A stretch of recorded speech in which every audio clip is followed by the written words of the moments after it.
مرنے والے میں زندہ میں فرق کیا رہا؟ وہ مر کے اس کے نماز معاف ہو، تو زندہ ہو کے معاف کروا رہا ہے، تو زندہ ہو کے نماز معاف کروا سکتا ہے۔ تو فرمایا اسی لیے کہا گیا کہ تیری اور زندہ کی مثال نہیں، زندہ وہ ہے جو اللہ اور اللہ کے رسول کے ذکر میں زندگی گزارے،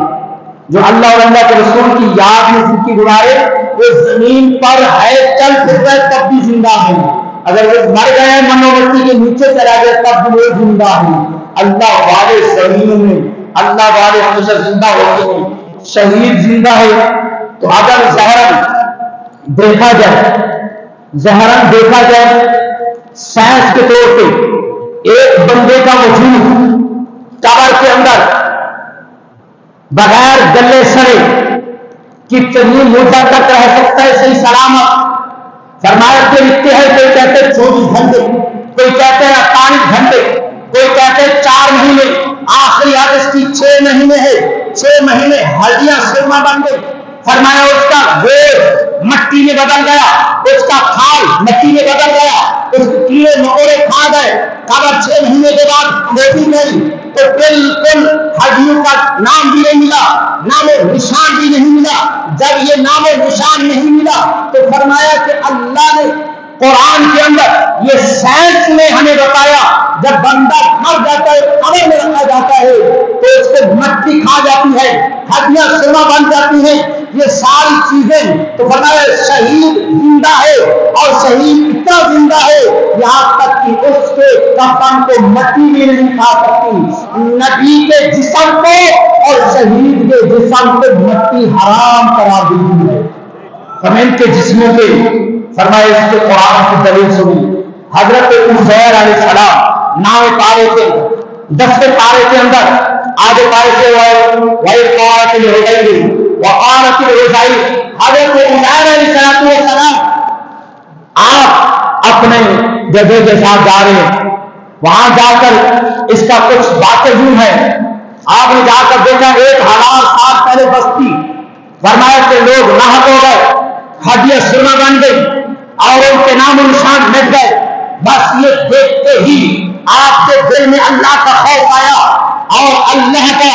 فرمایا کہ اللہ کے خوف سے، اللہ کے بنے ہوئے طاقت سے ڈر گئے۔ تو بس اتنے میں آپ کو اللہ نے ایک دلیل بنا کر، اور یہ بیت نبی ہے جس کی روح 2 مرتبہ پرواز ہوئی ہے، حضرت عزیر علیہ السلام، اللہ نے آپ کی روح پرواز کر دی، مٹی ہوئی، بہت دیر لگ گیا، 100 سال گزر گئے۔ قرآن کی دلیل گواہ ہے، 100 سال جب گزرے، آپ کا گدھا جو تھا اٹھ کر دیکھا کہ گدھا سرما بن چکا ہے، گدھے کا نام نشان نہیں ہے، ہڈیاں بن چکی ہیں، اور اس کا بالکل نام و نشان نہیں ہے۔ لیکن آپ اٹھ کر بیٹھ گئے، آپ کا وجود صحیح سلامت، آپ کے ہاتھ صحیح سلامت، آپ کے پاؤں صحیح سلامت، آپ کا جسم صحیح سلامت۔ جب آپ اٹھ کر بیٹھے، اللہ نے آپ کو یہ بتا دیا کہ میں جو میرے پیارے ہیں وہ زمین پر رہے تو ان کا جسم ضائع نہیں ہوتا، قبر میں چلے گئے تو ان کا جسم ضائع نہیں ہوتا۔ کراچی کی سرزمین پہ فرنگی کے اندر فرمایا کہ وحید قادری رحمۃ اللہ تعالی آپ کا باشوں کو سنا کر قبر کھل گئی، بالکل قبر نظر آنے لگا، پورے فرنگی کے قبرستان میں فرمایا کہ خوشبو کے ہلے، عطر کے ہلے، ساری قرن کراچی سے بڑی بڑی میڈیا نے آ کر اس کو ریکارڈ میں لایا۔ جب دیکھا کفن ہٹایا، پتہ چلا جو پوچھے دیا گیا تھا اس جسم کے پانی کے کپڑے چہرے پہ ابھی تک پکڑے ہوئے ہیں، ابھی تک۔ اللہ اکبر۔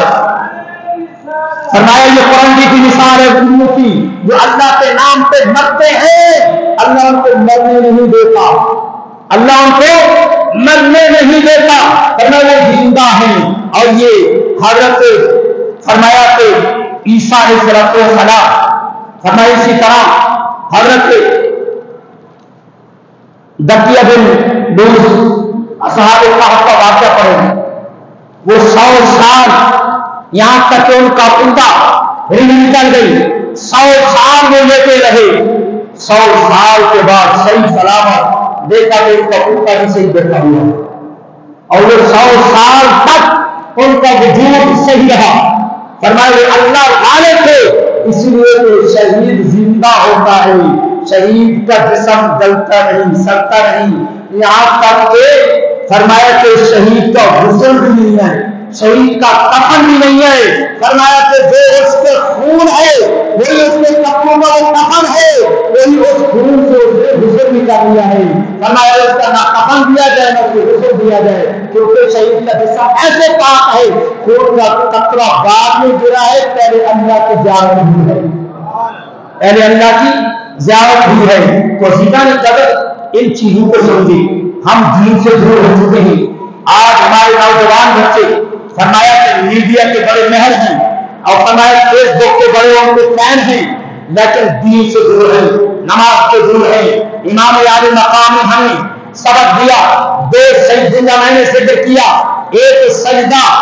پہلے کیا گیا، اس سجدے کی بدولت دین آج بھی کامیاب ہے، ایک سجدہ آخر میں کیا گیا، اس سجدے کی دلیل بھی قیامت کی صبح تک ہے۔ سنو، امام الانبیاء صلی اللہ علیہ وسلم کی ولادت ہوتی ہے، حضرت آمنہ فرماتی ہے میرے محمد رسول اللہ قارا جبینی نور میرے سے نور نکلا، میں کیا دیکھتی ہوں زلفوں کو کنگھی بھی دی ہے، سرما بھی لگایا ہوا ہے، فرمایا کہ کپڑے بھی پہنے ہوئے، خوشبو کے لے آئے، ایسے محمد رسول اللہ زمین پہ تشریف لائے، پیرا کر دونوں ہاتھ رکھے، وہ دونوں گھٹنے رکھے، سر زمین پہ رکھ کر فرمایا میں نے ارادہ کیا ان کو غسل دوں، آواز آئی، فرمایا کہ یہ آن بھیجنے والا بھی پاک ہے، آنے والا بھی پاک ہے، جس کے بدن سے نکلا ہے وہ بھی پاک ہے، وہ بھی پاک ہے۔ آمنہ فرماتی ہے سر سجدے میں رکھ کے حضرت امام حضرت آمنہ رضی اللہ تعالیٰ عنہ فرماتے ہیں میں نے اپنے کان لگائے تو محمد رسول اللہ فرما رہے تھے امتی امتی، یا اللہ میری امت کو بخش دے۔ اللہ کے رسول پیدا ہوتے ہی میری اور آپ کی فکر میں ہو، اور ہم محمد کے غلام ہو کر سال میں جو پڑھا رمضان المبارک میں جمعہ پڑھا پھر اس کے بعد اگلے رمضان میں آئیں گے، رمضان المبارک میں روزے رکھے پھر سال بھر مسجد پڑھا، مسجد خالی ہو گئی اور اسی طرح ہم نمازیں بھول گئے، تو کملی والے آخر میں ساری رات میری اور آپ کی خاطر سب سے دل گزارے۔ اور امام والی مقام حضرت امام حسین رضی اللہ تعالیٰ نے آخری سجدہ کربلا میں سجدہ بعد میں کیا، یعنی شہادت بعد میں پہلے سجدہ کیا اور سجدے کی اہمیت بتا دی۔ یہ وہ سجدہ ہے جس سجدے کی خاطر حسین نے مدینہ چھوڑا ہے، یہ وہ سجدہ کربلا میں آ کر کیا جس کی خاطر مکہ چھوڑ دیا۔ آج ایک بیان میں سن رہا تھا 7 سالہ ایک ماسٹر اپنے بچوں کو پڑھاتا ہے، اس کو الوداع کرنے کے لیے تمام اسٹوڈنٹ ہزاروں کی تعداد میں جمع ہو جاتے ہیں، اس کو اسکول سے الوداع کرتے رخصت کرتے ہیں، ہر ایک شاگرد رو رہا ہوتا ہے اور بھاوے مار کے اور اتنے کم کے ساتھ رو رہا ہوتا ہے، بھائی ابھی نہ گئے آپ ادھر بیٹھے، قانون ہے گورنمنٹ کا مجھے ریٹائر کر دیا اب مجھے یہاں سے جانا ہے، لیکن جن کو پڑھایا ان کے غم میں رو رہے ہیں۔ ایمان سے بغیر سینے سے ہاتھ